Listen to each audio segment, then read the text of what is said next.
بسم اللہ الرحمن الرحیم۔ اللہ رب العزت نے قرآن مجید میں ارشاد فرمایا، قل ان کنتم تحبون اللہ فاتبعونی یحببکم اللہ۔ اللہ رب العزت نے فرمایا اگر تم اللہ سے محبت کرنا چاہتے ہو، اللہ سے محبت کا دعویٰ کرتے ہو، تو پھر تم ایک کام کرو۔ وہ کام تم نے کیا کرنا ہے کہ تم محبوب علیہ السلام، تم حضور نبی اکرم صلی اللہ علیہ وسلم کی پیروی کرو۔ ہوگا کیا؟ تم اللہ سے محبت کرنا چاہتے تھے، لیکن جب تم حضور صلی اللہ علیہ وآلہ وسلم کی پیروی کرو گے تو پھر تم اللہ کے محبوب بن جاؤ گے۔ تم نکلے تھے تو تم مسافر تھے، تم اللہ کی محبت میں سفر کرنے کے لیے نکلے تھے کہ اللہ سے محبت کی جائے اور اللہ مجھ سے محبت کرے۔ فرمایا کہ اگر تم اللہ سے محبت کا دعویٰ رکھتے ہو تو حضور صلی اللہ علیہ وآلہ وسلم کی پیروی کرو، تو اس کا نتیجہ کیا ہوگا کہ اللہ رب العزت تمہیں اپنا محبوب بنا لیں گے۔ اللہ رب العزت تمہیں اپنا قرب عطا فرمائیں گے اور تمہیں مقام عطا کر دیا جائے گا۔ حدیث پاک میں آتا ہے، حضور صلی اللہ علیہ وسلم نے ارشاد فرمایا، احب اللہ لما یغزوکم من نعمی۔ اللہ رب العزت سے محبت کیا کرو، اس کی وجہ کیا ہے کہ وہ تمہیں نعمت عطا فرماتا ہے۔ اللہ رب العزت سے محبت کرنے کی وجہ حضور صلی اللہ علیہ وسلم جان کائنات حضور نبی اکرم صلی اللہ تعالی وسلم ارشاد فرماتے ہیں احب اللہ لما یغزوکم من نعمی۔ اللہ رب العزت سے محبت کرو کہ وہ تمہیں اپنی نعمت عطا کرتا ہے۔ اللہ سے محبت کرو کہ وہ تمہارا خالق ہے۔ اللہ سے محبت کرو کہ وہ اس دنیا کو پالنے والا ہے۔ ہاں آئیں اب ہم دیکھتے ہیں کہ محبت کس چیز کا نام ہے، اور محبت بار بار جو محبت کا ذکر آ رہا ہے اس کا مفہوم اور محبت کہتے کس چیز کو ہیں۔ تو غور سے سنیں کہ محبت ایک شخص کا، کسی ایک ذات کا، کسی ایک ہستی کا کسی دوسرے کی طرف میلان کا نام ہے۔ محبت کسی ایک کا دوسرے کی طرف میلان کا نام ہے، رغبت کا نام ہے۔ کسی ایک کی طرف دھیان ہو جانا، پھر دوسری طرف دھیان ہی نہ جائے، اس چیز کو محبت کہتے ہیں۔ محبوب سے موافقت رکھنا، مخالفت نہ کرنا، محبوب جو کچھ بولے وہ ماننا اور جس چیز سے منع کرے اس کام سے رک جانا۔ تو اللہ رب العزت جس کام کا حکم دے تم وہ کام کرو، اور جس سے منع کریں اس کام سے رک جاؤ۔ تو یہ تم اللہ سے محبت کے انداز ہے، اس کے احکامات کو ماننا۔ اس کے علاوہ محبت کیا ہے کہ اس کے احکامات کو ماننا، دائرہ کار کا لحاظ رکھنا، دوسروں پر ترجیح دینا۔ محبت یہ ہے کہ جس کے ساتھ محبت ہے اس کو دوسروں پر ترجیح دی جائے۔ اگر آپ دین سے محبت کرتے ہیں تو پھر دنیا پر دین کو ترجیح دیں گے۔ ایسا نہیں ہوگا کہ دین سے محبت کرتے ہیں لیکن دنیا کے معاملات جب آئیں تو آپ دین کو پیچھے چھوڑ دیں، پس پشت چھوڑ دیں اور اپنے دنیا کی محبت ظاہر کریں اور دنیا کے معاملات کو آگے رکھیں۔ فرمایا نہیں، محبت یہ ہوگی کہ تم کو ہستی کو، اس ذات کو ترجیح دینا ہوگی جس سے تم محبت کرتے ہو۔ اس کے علاوہ کامل اور مکمل سمجھنا، جس سے تم محبت کرتے ہو اس کو کامل اور مکمل سمجھنا۔ اگر اس میں تم کوئی عیب یا کوئی کمی سمجھو گے تو پھر تمہاری محبت کامل نہیں ہوگی۔ اس کی یاد میں اتنا مگن رہنا کہ اپنی ذات کے ہر گوشے میں اسے محسوس کرنا۔ آپ جس سے محبت کرتا ہے وہ اس محبت کی کیفیت میں اتنا مگن ہوتا ہے کہ اس کو اپنے محبوب کے سوا کوئی چیز نظر نہیں آتی، اس کے کانوں میں کوئی آواز اپنے محبوب کی آواز کے سوا پڑتی نہیں، وہ کسی چیز کو آنکھ اٹھا کے دیکھتا نہیں ہے۔ فرمایا کہ اس کے ہر حکم کو حرف آخر سمجھ کر پورا کرنا، یہاں تک کہ اسی کے لیے جینا اور اسی کے لیے مرنا ہے۔ تو یہ محبت کا مفہوم تھا کہ تمہاری ہر چیز کا قبلہ تمہارے محبوب کی ذات ہونی چاہیے۔ تم جس سے محبت کرتے ہو اپنے آپ کو، اپنی زندگی کو اسی کے سانچے سیرت میں ڈال لو، اور یہ محبت کا مفہوم تھا۔ تو اب میں بتاتا ہوں کہ اللہ کے نیک ولی، اللہ کے اولیاء کرام، اللہ سے محبت کرنے والے لوگ اس دنیا سے گزرے ہیں تو ان کا مقام اور مرتبہ کیا تھا اور ان کی کیفیات کیا تھی کہ وہ اللہ رب العزت سے محبت کس انداز میں کیا کرتے تھے۔ حضرت ذنون مصری علیہ الرحمہ اپنی زندگی میں کثرت کے ساتھ یہ بات فرمایا کرتے تھے۔ آپ ارشاد فرماتے ہیں، میں ایک سفر پہ تھا اور میں نے دیکھا کہ لبنان کے پہاڑوں میں ایک شخص، ایک نوجوان وہ نماز پڑھ رہا ہے۔ مجھے لگا کہ یہ کوئی عاشق ہے، میں دیر تک اس کا انتظار کرتا رہا، میں ایک پتھر کے ساتھ ٹیک لگا کر بیٹھ گیا۔ جیسے ہی وہ نماز سے فارغ ہوا میں اس کے پاس گیا اور میں نے پوچھا۔ اب ادھر ایک بات نوٹ کریں، حضرت ذوالنون مصری علیہ رحمہ آپ کا خود بڑا مقام اور آپ کامل اولیاء میں سے ہیں، کیوں کہ جب آپ کی وفات ہوتی ہے لوگ آپ کو زندگی میں کافر اور زندیق کہا کرتے تھے، لیکن جب آپ کی وفات ہوتی ہے تو اس وقت 70 اولیاء کرام کو حضور صلی اللہ علیہ وآلہ وسلم کی زیارت ہوتی ہے اور آپ سے پوچھا جاتا ہے کہ یا رسول اللہ صلی اللہ علیہ وسلم آپ کیوں یہاں بغداد میں تشریف لائے ہیں؟ تو آپ علیہ السلام ارشاد فرماتے ہیں کہ میرا ایک غلام ذوالنون مصری اس دنیا سے چلا گیا ہے تو میں اس کی روح کے استقبال کے لیے آیا ہوں، میں اس کی روح کے استقبال کے لیے آیا ہوں۔ وہ ایک شاعر کہتا ہے میرے مرنے پہ ہر سو شور مچ جائے گا دیکھو گے، میرے مرنے پہ ہر سو شور مچ جائے گا دیکھو گے کہ کہنے الوداع سرکار خود تشریف لائیں گے، کہ کہنے الوداع سرکار خود تشریف لائیں گے۔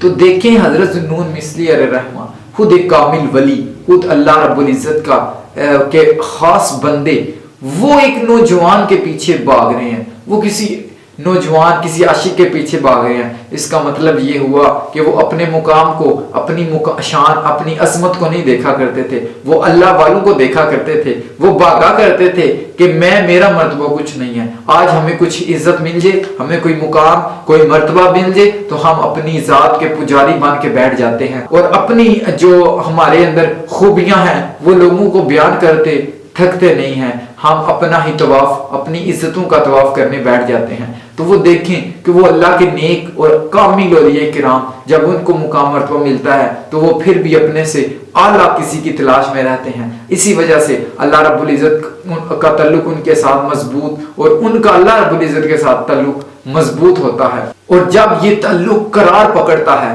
جب یہ تعلق قرار پکڑتا ہے تو پھر کیا ہوتا ہے؟ ان کا دل کرتا ہے کہ ہم جس ہستی جس ذات کی عبادت کرتے ہیں کاش کہ اس سے ملاقات بھی ہو، کاش کہ اس کا دیدار بھی ہو، کاش کہ اس سے باتیں بھی کی جائیں۔ تو پھر وہ ساری راتیں مصلی پہ گزارا کرتے ہیں، ساری راتیں۔ حضرت ذوالنون مصری علیہ رحمہ آپ اس نوجوان کے پاس جب گئے تو اس سے پوچھا کہ اس سے کہنے لگے کہ مجھے کوئی نصیحت کرو، مجھے کوئی ایسی چیز بتاؤ کہ جس سے میرا تعلق اللہ رب العزت کے ساتھ مضبوط ہو جائے۔ جب اس سے پوچھا تو اس عاشق صادق نے فقط اتنی ہی دعا دی کہ اللہ تجھے، اس عاشق نے حضرت ذوالنون مصری علیہ رحمہ کو اتنی ہی دعا دی کہ اللہ تجھے اپنے قرب سے مانوس کر دے، اللہ تمہیں اپنی قربت کی چاہت دے دے اور اپنی قربت کا انس تمہارے دل میں پیدا کر دے۔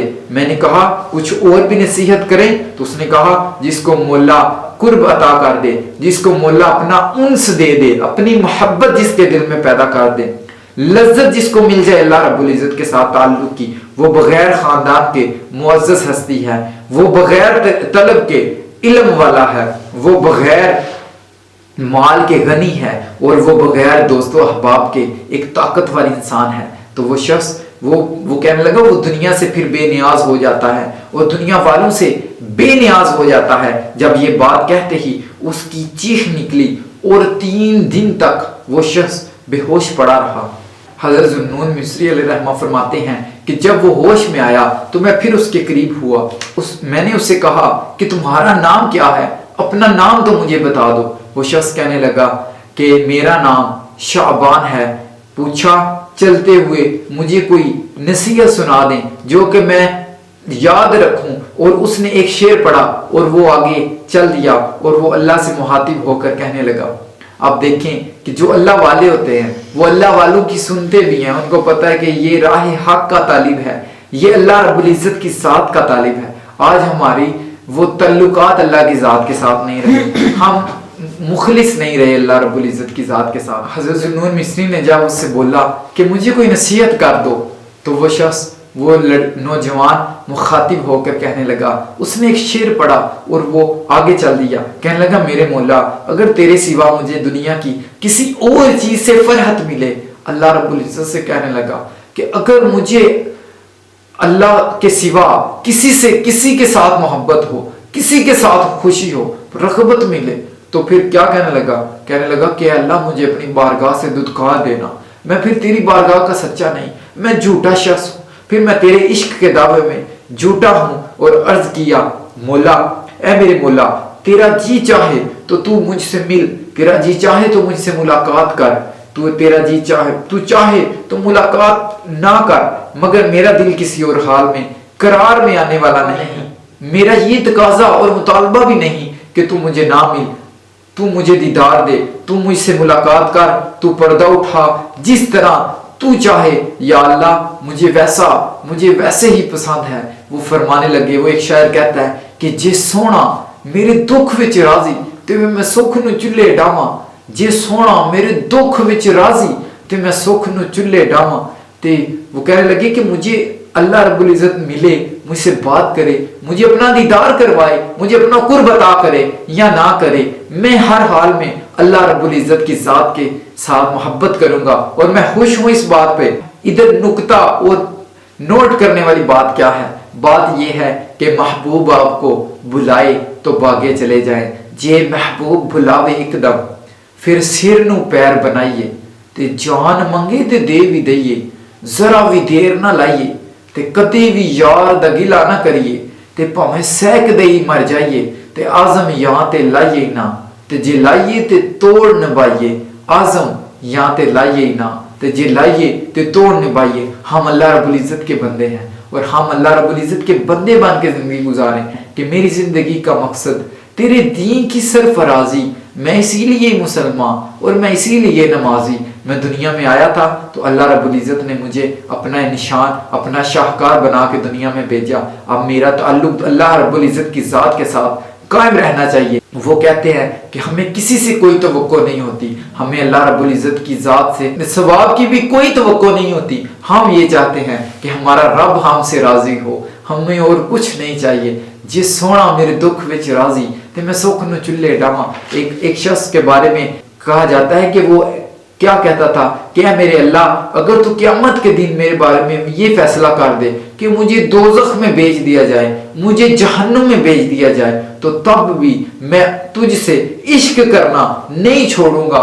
جہنم گوارا ہے مگر دل میں تیری محبت کے بغیر کوئی دوسری محبت گوارا نہیں، تجھ سے عشق کرنے کے بغیر میں کسی سے عشق نہیں کرنا چاہتا، اے اللہ میں تجھ سے محبت کروں گا۔ تو فرمایا قل ان کنتم تحبون اللہ فاتبعونی یحببکم اللہ، اگر تم محبت اللہ رب العزت سے کرنا چاہتے ہو تو در رسول پہ آنا ہوگا، حضور صلی اللہ علیہ وسلم کی بارگاہ میں حاضر ہونا ہوگا، دین سیکھنا ہوگا، دین پر عمل کرنا ہوگا، حضور کی پیروی کرنی ہوگی۔ پھر کیا ہوگا کہ پھر تم محبت کرنے نکلے تھے، اب تم محبت کرنے جب نکلے تھے، تم نے دین پہ حضور صلی اللہ علیہ وسلم کی پیروی کی، تو اللہ رب العزت اب تمہیں اپنا محبوب بنا لے گا۔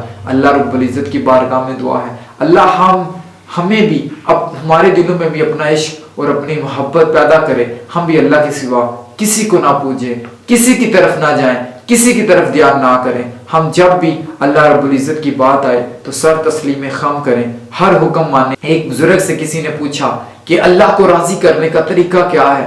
تو وہ کہنے لگے کہ اللہ کو راضی کرنے کا طریقہ یہ ہے کہ جدھر جدھر اللہ رب العزت چاہتا ہے کہ تو نظر آئے تم ادھر نظر آنا، اور جدھر اللہ رب العزت چاہتا ہے کہ تم نظر نہ آنا ادھر تم نظر نہ آنا۔